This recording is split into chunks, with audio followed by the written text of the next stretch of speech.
It's quite windy, so I hope the microphone isn't being affected. As you can see by the title, this is all about what's happening to my potatoes. These are not my potatoes. I'll show you those in just a second. I'm back out at the roadside where I started the last video with a look at that azalea, which is half finished now, I guess. It's off to the right here out of the shot. But this is a Siberian iris called Caesar's brother. About half of them are in bloom now. You can probably see a lot of buds there that haven't opened. It's doing a strange thing, and I'm glad it's doing it. Years ago, I've had that here for 30 years or more probably, it would just stop blooming and I would dig it up and separate it and put some manure and things under it, and it would take off and bloom again. Well, for the past 3 years, I've done nothing. I haven't done anything to it in many years, but for the last 3 years, every year, it's better than it was the year before. I thought it was fantastic last year, and there's probably twice as many flowers on it this year. It lasts about a month. There's several blossoms on each stem. They come out one at a time. But that's Caesar's brother. Let's go have a look at potatoes. I hope are not a disaster. Well, can anyone tell me what this is? Literally, this appeared on my potatoes overnight.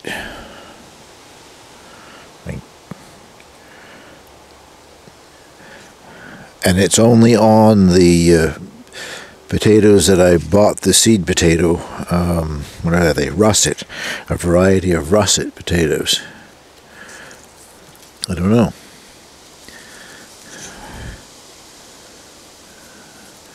Turn it over thinking it must be like something laid eggs on it,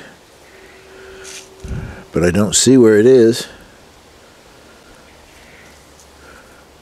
It's like these little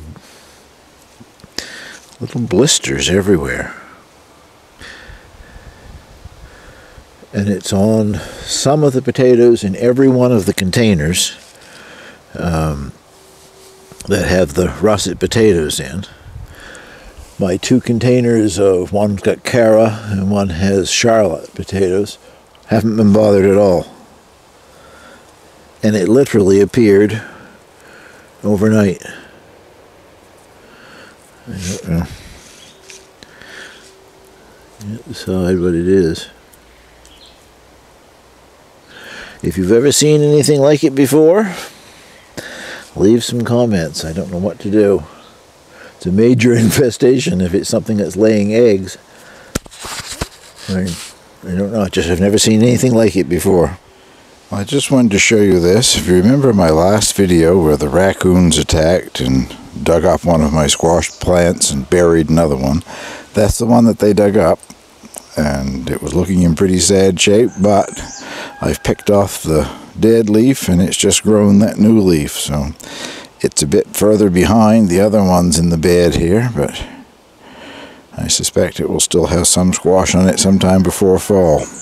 And I just planted my monastery beans, Dave, at the back of this bed and the back of the 4-foot square squash bed that's next door to this one. They have some of those chicken wire trellises of mine for them to grow up. So it's still not terribly warm here, but if I'm ever going to get a bean before we get frost in the fall, I've got to get them planted. So the monastery beans are in, and I'm just about to go over in the other area and plant my pole beans. And the variety that I'm growing is Vortex pole bean. I've never grown Vortex before, so I always like to try something new.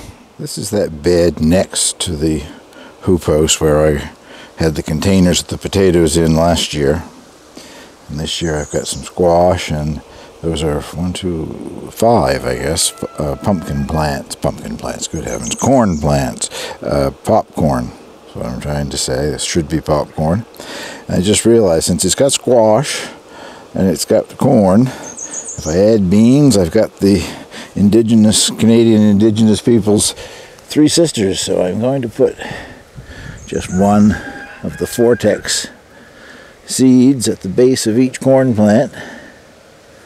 I guess the idea being that it will possibly grow up the corn, use the corn stalk as support. But